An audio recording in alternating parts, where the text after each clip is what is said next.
do it. Pete, world famous, quick hits. Let's get it popping. All right, let's go. And let's start with the really big news out of Major League Baseball. Happened just yesterday. The Miami Marlins hires the first ever female and Asian general manager, and the first female in the history of the big four sports. It's basketball, baseball, football, and hockey. First female general manager anywhere, 51-year-old Kim Ng. She was, for the last 9 years, the senior vice president of baseball operations for Major League Baseball's main offices. She's been an assistant general manager for both the Yankees under Brian Cashman. Started in 1998, was there for 4 years, won 3 titles with them as an assistant GM. Also helped renegotiate contracts for Paul O'Neill, Derek Jeter, and Bernie Williams, and then went on to be an assistant GM for the Dodgers.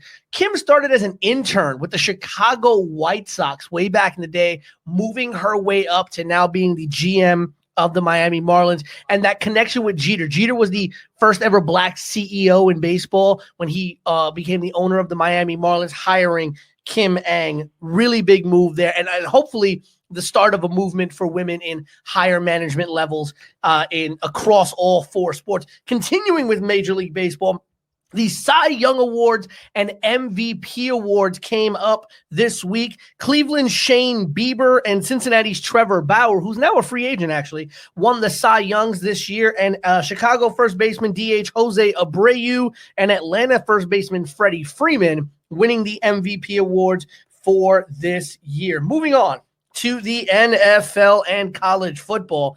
Browns activated running back Nick Chubb off the injured reserve. This week, he will possibly be playing in this Sunday's game. When Cleveland had Nick Chubb before he went on injured reserve, they led the NFL with 205 rushing yards per game, at least 25 more yards than any other team in the NFL. So Nick Chubb now coming back. Kareem Hunt going to be able to move back to that backup spot. 4 NCAA college football games were canceled or postponed this week. Sorry, 5. I apologize. 5 games canceled or postponed this week due to COVID-19 precautions, including such big games as Alabama versus LSU. Wow. That game postponed due to COVID-19, including Georgia, Mizzou, Texas A&M, Tennessee, Ohio State and Maryland, Auburn, and Mississippi State.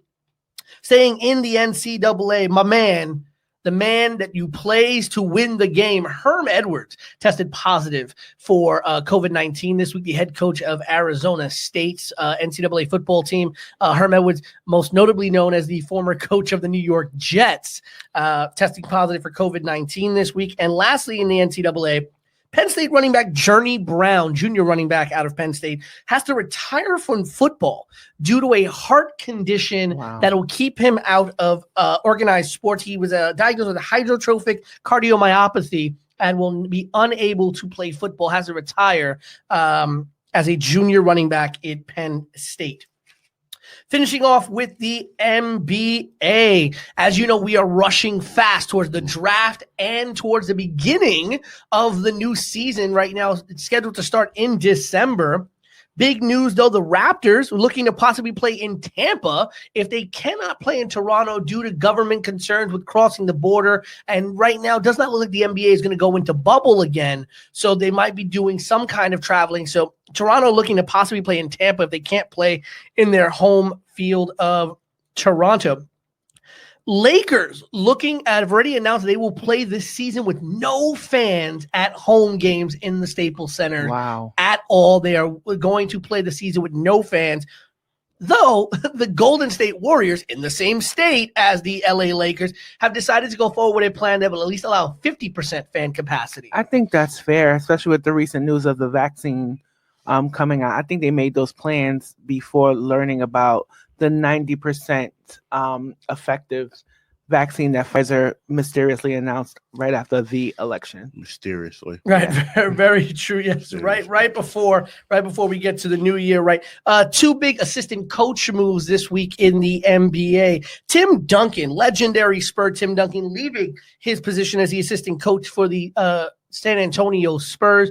Many people within the organization felt like he took the position as a favor of Greg Popovich, but coaching wasn't really in his spirit. So Duncan leaving the bench after one season, but joining the bench for the Miami Heat this year will be Caron Butler. Tough Jews. Being hired as an assistant coach for the sounds like a Miami good Heat. fit. And you know why I think that happened? Because Udonis Haslem's deciding to come back for an 18th season. So Haslem going to play again. Because when Haslem retires from the Miami Heat, there will be an assistant coach job waiting for that man on that bench. Right.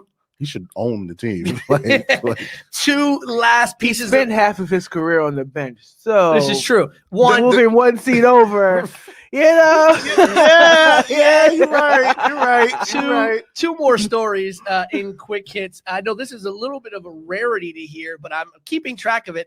Currently leading at 14 under par, Dustin Johnson, number one position in the Masters tournament going on. We just read your stuff now, right? 14. Hey, the Masters is going. It is the biggest golf tournament of the year. Okay, I showed you the shot that took place during that practice round. That shot was beautiful. That shot was sick. 14. And listen, Tiger Woods is still in contention. Black man playing golf. We got to talk about golf. Have you guys ever played golf before? Mini golf. I've played. So I want to go to Top Golf one day, but I've played mini golf. I'm a beast at mini golf. I tried actually swinging a regular golf club once, and the problem is I've played baseball all my life. So me, I start with a good form on the upswing, but then when I'm coming back on the downswing, all of a sudden I start thinking I'm swinging for baseball. You're swinging for the Fun wall. fact: I know how to play golf really well. Actually, I'm telling you, you're a vampire. I know. You've been alive 200 years. You've done everything, and you still look like you're 24. Thank you. Right. I know how to play golf actually pretty well. I can listen. I'll tell y'all this before. Tay know how to do everything. Tay the Power Ranger too. Like she a vampire. That's what she is. Not a vampire. No, she's a Power Ranger. No, she a vampire. She's been alive for 200 years. That's why she still looks 24. She ain't aged because she a vampire. Vampires don't age, right? And she a day walker. That's how she able to come out and do the show. That's right.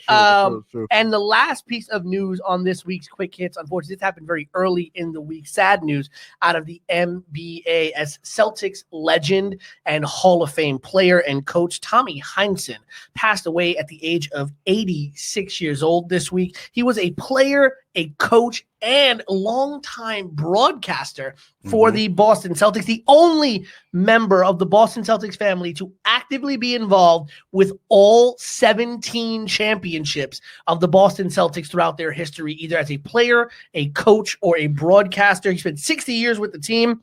He played with Bill Russell. His rookie season was the same as Bill Russell's. And guess who won the Rookie of the Year? Tommy Heinsohn, not Bill Russell, back in 1956. And then he succeeded Russell on the Celtics bench, handpicked by Red Auerbach to succeed Russell as the coach of the Boston Celtics and won Coach of the Year in 1973. Tommy Heinsohn, Celtics legend in the Hall of Fame as a player and a coach, passed away this week at the age of 86. And that, ladies and gentlemen, is your Quick Hits for the week of November. What's today? The 15th?